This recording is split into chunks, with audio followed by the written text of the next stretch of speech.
this is a right-wing position, right? A conservative position that you can, like, a conservative can understand that, like, if we go from being a society where we're not comfortable with kids being exposed to pornography, let's say, right?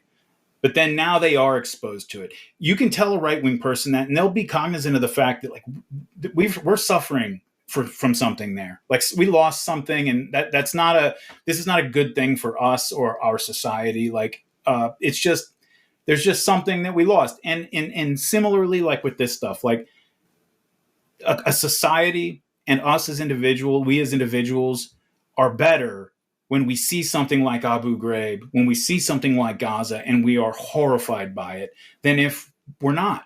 Right. It's just you're a different kind of person. Like, once you're inured to that kind of thing, and it's not an improvement.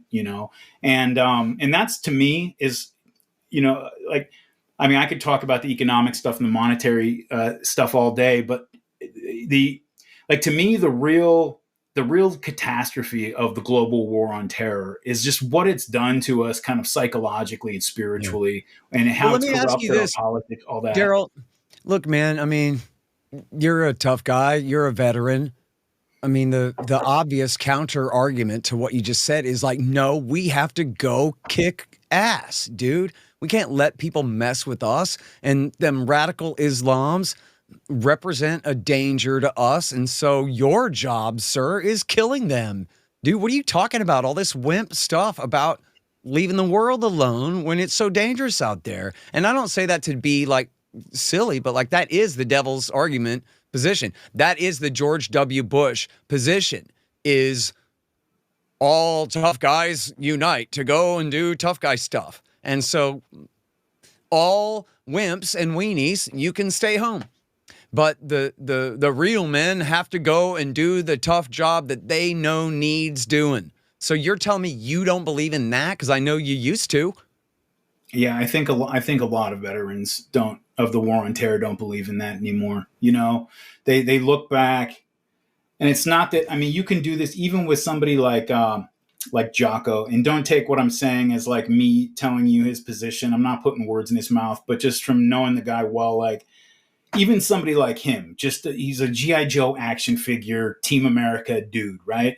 Even people like him, they look back and they say, like, I had to give a folded flag to the mothers of some of my guys. And when I look back on it, I don't know what it was for. Like, I don't know why we had to go, like, what anybody got out of that. And worse, like, they're even looking back at it and saying, even if we would have won, if things would have gone the way that George Bush and Donald Rumsfeld promised us, even then, I don't really see what we're getting out of this. What did any of it do for us? Even if it all worked out, it just seems like, it's this churn. It's the mowing the lawn thing that, the Israelis talk about, where you're almost going out and doing it. I actually heard somebody make this argument explicitly, that keeping that war going was a good thing simply because it kept our military sharp. You have these guys, the Taliban types and the Pashtuns, who they're warriors. They want to fight. Great. We have a place we can cycle our frontline combat troops through. They can get some experience. And I'm like, Jesus Christ, man. Like, it's depressing to hear, like, somebody that in general that I actually like and respect. He's a good guy, like, in general, but like, to hear him say that, I wanted to bang my head against a wall, Severe rationalizations there. It's really sad. And I agree with you that, like, it absolutely has corrupted the spirit of the country.